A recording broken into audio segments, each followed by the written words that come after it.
Cecilia Todesca.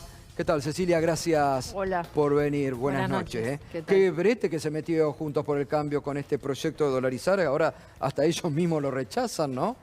Bueno, pero es que es interesante porque detrás de grandes títulos hay que ver exactamente cuáles son las políticas económicas que estás dispuesto a aplicar, Claro. ¿no? Y esta idea de la dolarización es lógico, aparece en un momento de inflación alta, entonces, ¿cómo controlamos la inflación?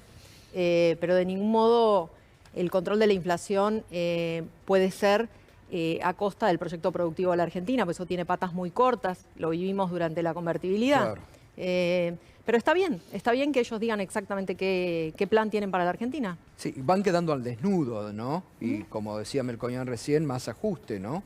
Sí, y sobre todo, digamos, ellos en general nos dicen que nosotros no tenemos plan, nosotros insistimos que sí tenemos un plan y que es muy claro, es el plan de la producción y del empleo, y si miramos hoy todos los datos, por Claro. eso también ellos están buscando salir de determinados debates, porque los números que nosotros hoy tenemos son buenos números. Por supuesto que nos están escuchando y dicen, bueno, pero buenos números con la inflación que tenemos, todavía falta bajar el desempleo, todavía falta que quienes tienen empleo ganen mejor, tengan derechos todos. Por supuesto, hay una agenda infinita, pero los datos son muy contundentes. Sí. La tasa de desempleo está en 7, la tasa de desempleo más baja de Macri fue 7.2. Claro. Entonces, ellos empiezan a escapar a las discusiones y está bueno, digamos, entonces se meten con los temas de las redes sociales, digamos. Ayer nuestro ministro de Desarrollo Productivo presentó todo un plan productivo hasta 2030 y terminaron todos los diarios hablando de el tema de si queríamos regular las redes sociales.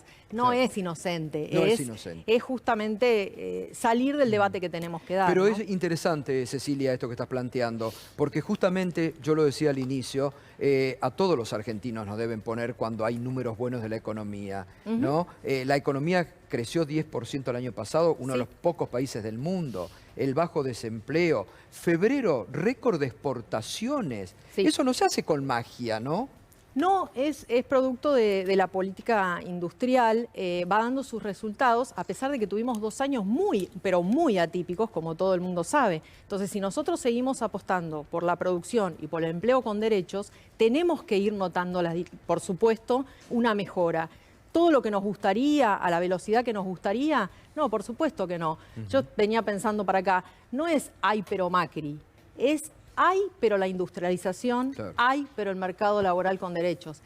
Es ahí donde hay que poner el foco. Ya recuperamos todos los empleos del sector privado registrado que habíamos perdido en pandemia. Pero ¿saben cuántos puestos de trabajo se perdieron durante el gobierno anterior del sector privado registrado, que es el que ellos siempre miran? 280.000. Claro. Entonces, ya recuperamos lo perdido en pandemia, pero falta un montón. Pero no nos desviemos. No hay atajos, no hay soluciones mágicas. ¿Dolarizar puede bajar la inflación de un día para el otro? No, en realidad en el medio, como veía yo recién en las preguntas, generas una brutal devaluación. Exacto. Esa brutal devaluación... Una licuación del salario. Pero lo primero es un salto en la inflación. Sí, lo primero. Después plancha. Y una vez que plancha, vos te atás a la política monetaria y cambiaria de un país como Estados Unidos y a continuación perdiste todo tu margen para hacer política económica.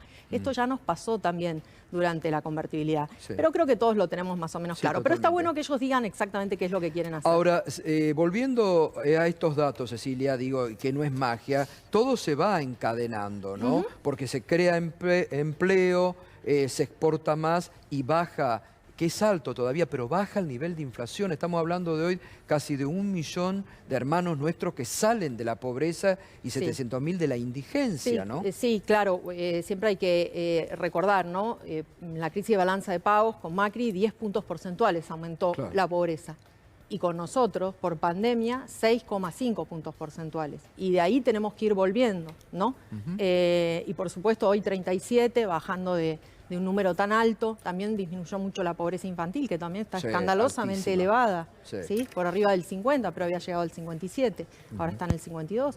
Entonces, me parece que los indicadores son bien claros de que una política centrada en la producción y en el empleo con derechos da resultados. Da resultados en términos de los ingresos de las personas, de las posibilidades de trabajar, y falta muchísimo, sí que falta muchísimo. Y estamos en un momento muy particular también, que es este nuevo golpe de precios internacionales, que bueno, está clarísimo, ese tipo de shocks externos tienen un efecto distributivo regresivo. Bueno, veíamos lo que la propia titular del fondo dijo recientemente, ¿no? Que es el problema del mundo a tener en cuenta la posibilidad de el hambre por el encarecimiento global de los alimentos. Lo están diciendo desde el propio fondo, ¿no? Sí, por eso, y ese es un desafío grande que tenemos, y también tenemos que poder discutir las herramientas sabiendo cuál es el foco principal. Si el foco principal es morigerar el impacto en la distribución del ingreso, bueno, entonces las políticas tienen que estar enfocadas hacia ese lugar. Ahora, Cecilia, ¿vos qué creés que con estos datos de la economía reales, que tras el acuerdo con el fondo que permite también un oxígeno para la Argentina, están dadas las condiciones para esto que el presidente está hablando estos días, de un acuerdo de precios y salarios con sindicalistas y empresarios? Mire, desde el punto de vista de quienes no creemos que la inflación sea única y alternativamente un problema monetario, el acuerdo de precios y salarios es fundamental, porque esa es política de ingresos. Digamos, si uno lo ve desde una perspectiva heterodoxa, nosotros no podemos dejar caer esa herramienta. Uno me podrá decir, bueno, pero se juntan y después vas al supermercado y los precios en realidad volvieron a aumentar. Sí, pero están los precios cuidados, está la canasta de 60 productos, es a su vez que les aumentan determinados costos a los que venden los productos. Entonces ahí también hay que ver un poco quién es quién. Por supuesto, pero es el contrato social lo que tenemos entre manos. Es el contrato social para poner todo el foco en la producción y en el empleo, y es también en estas situaciones donde tenés inflación, bueno, ¿qué es lo que vamos a priorizar? ¿Vamos a priorizar el ingreso de las familias? Bueno, entonces esa es la discusión que tenemos que dar. Claro, bien. Estamos con Cecilia Todesca, ahora secretaria de Relaciones Económicas Internacionales, que ahora vamos a preguntar porque acaban de estar en Dubái con el canciller y les ha ido muy bien en cuanto a inversiones, ¿no? Y las posibilidades de seguir exportando. En 2 minutitos, quédense ahí porque mis compañeros también quieren preguntar, así que te vamos a aprovechar, Cecilia, gracias por estar. No, por favor. Con Cecilia Todesca seguimos hablando en 2 minutos. Seguimos esta noche en Minuto 1, nos estás acompañando con el hashtag Ahora la Inflación, porque supongo, lo está diciendo el presidente, que eso debe ser ahora el compromiso central, ¿no? La lucha contra la inflación. Sí. Para no romper todo lo bueno que se está logrando en estos índices económicos, ¿no? Es así, y el desafío es poder controlar la inflación sin disminuir el crecimiento. Ese es el centro de la cuestión, y también saber que tenemos un shock de precios internacionales, es decir, los precios de los alimentos y de la energía vienen aumentando. Entonces, en un contexto como ese, es muy difícil plantear una desaceleración de la inflación. Pero de todos modos, por supuesto que hay que dar batalla, y hay que entender que si uno quiere dar batalla contra la inflación, tenés cosas de corto plazo para hacer y después tenés que seguir con tu agenda de más producción, más trabajo, más exportaciones para fortalecer las reservas del Banco Central. Porque son las devaluaciones las que en general generan la aceleración, más allá de estos shocks por ahí externos, ¿no?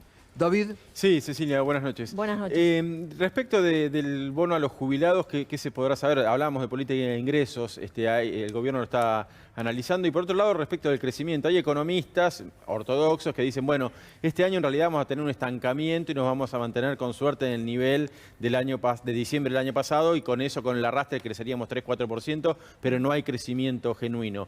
Bueno, ¿cómo lo ven ustedes? Bueno, nosotros creemos que vamos a tener crecimiento. Por supuesto que observamos la crisis, digamos, provocada por la guerra en Ucrania, porque hay que ver qué le pasa también a nuestros países vecinos y todo lo demás. Cuando nosotros hicimos las primeras proyecciones, eso no estaba en el escenario, pero nosotros estamos confiados que podemos crecer este año por arriba de lo que es el arrastre estadístico, y sería bueno hacerlo. De todos modos, más allá del arrastre estadístico, porque no nos metamos en cosas tan técnicas, 2 años seguidos de crecimiento para la economía argentina sería un montón, porque de los 4 de Macri solo se creció 1 año, y el promedio de los 4 años es una caída del 4%. Entonces nosotros, después de la pandemia, en un solo año logramos recuperar todo lo que habíamos perdido en el 2020.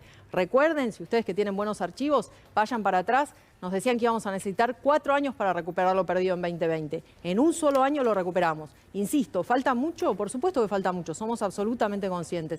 Y respecto de lo otro que me preguntás, es un poco la política de ingresos. ¿Cómo se hace? En los ingresos de las familias, que están compuestos de distintas cuestiones, ¿cómo se hace para enfrentar un shock como este que decía yo, de aumento de los precios de las commodities? Y creo que ahí hay que estudiar, yo no me quiero meter en áreas que son tan específicas por fuera de mis competencias en este momento, pero por supuesto que se estudian esas posibilidades, porque es la manera de campear este viento que te viene en contra, que es este aumento de los precios de los commodities. Digamos, vas a tener más exportaciones por el lado del valor, pero te encarece los precios internos de los alimentos. Esto para que se entienda, ¿no? Es muy importante entender que aquí no es un discurso contra los productores, contra los supermercados, más allá de después de que siempre hay puntos de abuso, pero digamos, volvamos a la pregunta central. Bueno, ¿y entonces cómo hacemos? Aumentan los precios de todos los alimentos afuera y ¿cómo hacemos para que no se trasladen a la economía local? Esa es la pregunta.